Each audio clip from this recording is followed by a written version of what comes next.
I live on pretty much the campus of BWI Airport. And so we are in a flight path.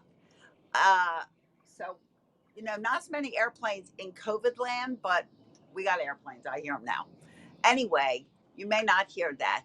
I appreciate you being here. Guys, I now stream from HAPS. And if you go to haps.tv, download the HAPS HAPS app, that's hard to say. Subscribe to me, and you'll get notified when I go live. All you guys watching on Facebook, thank you. And if you're on YouTube at Pumped Up Parenting with Celia Kibler, I appreciate you being with me as well. Hey, Justin, if you're on the replay, give me a hashtag after party, and we're going to get started talking about what's stopping you from not yelling at your kids. First, let me tell you who I am. I'm Celia Kibler, an author, family empowerment coach, and I'm on a personal mission to stop 1 million parents from yelling at their kids. It's so detrimental to your children. I can't begin to tell you. What I do is I work with parents, in single private coaching sessions, group coaching sessions, and in my free broadcasts and other information that's out there for you. And I give you tips, strategies, and tools to equip you so that you can start overcoming the generational cycles of dysfunction and abuse and start creating childhoods that everyone in your family can blossom from. Let's stop having to recover from our childhoods. Let's start blossoming from them. And that's what I'm here to do. I'm a mommy of 5, 2 I gave birth to, 3 I gained through marriage, and I'm a grandma to 9. And I've had over 40 years of real life parenting experience and educational and training and coaching experience. Hi, Sherry. Love yours too. Hi, Justin. Thanks, guys, for joining me. I appreciate it. And while I'm thinking about it, share this out. So let's start talking about what's stopping you, because excuse me, when I ask parents why they yell at their children, this is what I hear. A lot of times I start out asking nicely, and I use my manners, and I smile. I do all the things you tell me to do. And I ask them, and I ask them, and I ask them. And then you know what happens?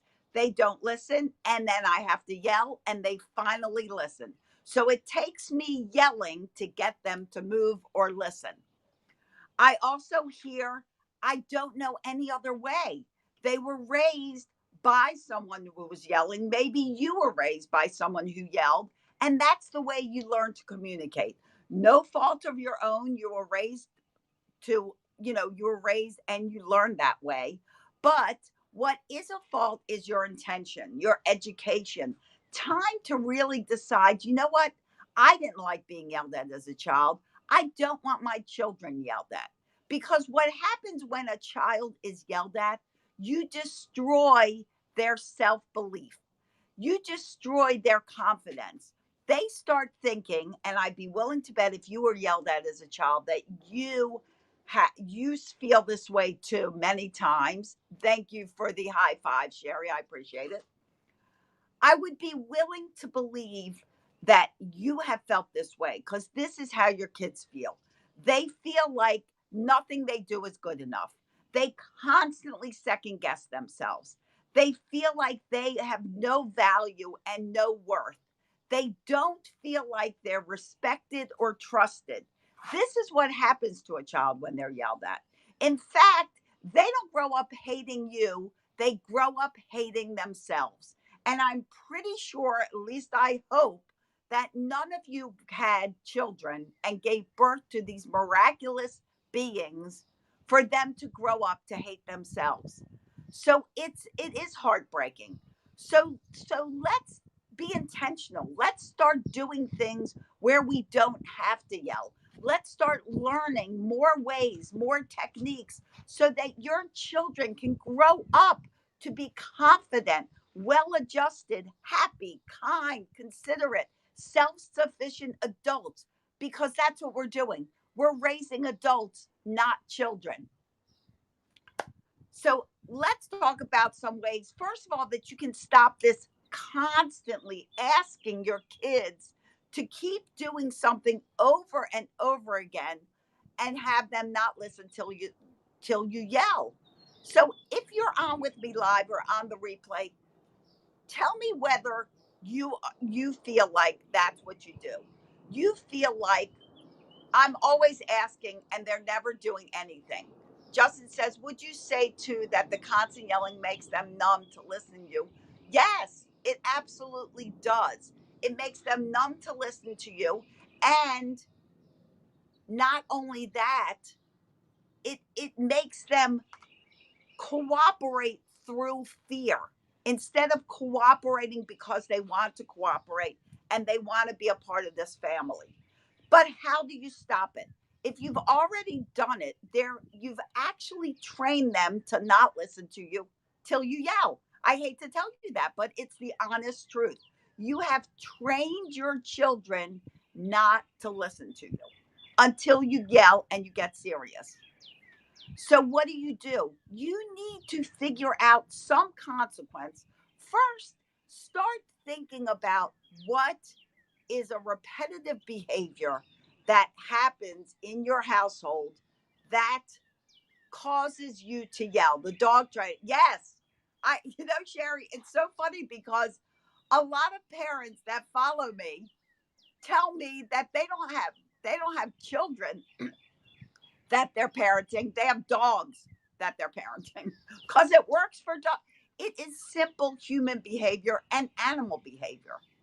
So if you have a, a recurring situation, let's use a tablet because it seems like every child, regardless of their age, they have tablets and they use tablets, and parents love letting them use tablets for whatever reasons. So getting them off a tablet is actually one of those reoccurring things that challenges parents. So this is a reoccurring problem. So you need to be proactive and you need to think, what happens if I ask my child to get off their tablet and they don't? Do I keep asking over and over and over again? No, that is the problem. Stop asking over and over and over again. Yes, absolutely, Justin. And that electronics, that technology, it's like taking over their brain. We just had a long conversation about that, and I'm going to talk about that in my 9:50 a.m. clubhouse on Saturday. So we've got to do this. We've got to figure out how to get rid of this tablet without asking them over and over again. How to get the kids to cooperate. Well, when you ask them once, if they don't follow through, there needs to be a consequence. They are making a choice, like we all do every day in our lives. They're choosing to not listen, they're choosing to not follow through. Choices have consequences. Good choices have good consequences, bad choices have bad consequences. Well, they're choosing not to listen, so there now has to be a consequence. Maybe the consequence is you sit down with your children, you talk about it, you say, the next time that you don't turn your tablet off when I ask you to, I'm going to take the tablet away for 24 hours. You can even ask them what the consequence is. Sit down with them and say, you know what? Make pretend you're the mommy and I'm the kid. And I'm not listening to you. What should happen? They may be much harsher on themselves than you ever are. I would love to hear your perspective of the counting technique. A one, two, three, done. Also, very often idle threats. The biggest problem in parenting is we tend to make idle threats. We say, if you don't get off that tablet, by the time I count to three, I'm going to throw it in the garbage. Do you really intend on throwing a tablet that you just spent good money on in the garbage? No. So why are you saying that? That's the problem is parents continually make idle threats. Children know you don't follow through, so they also know why should they listen if you're making an idle threat that you're not going to follow through with.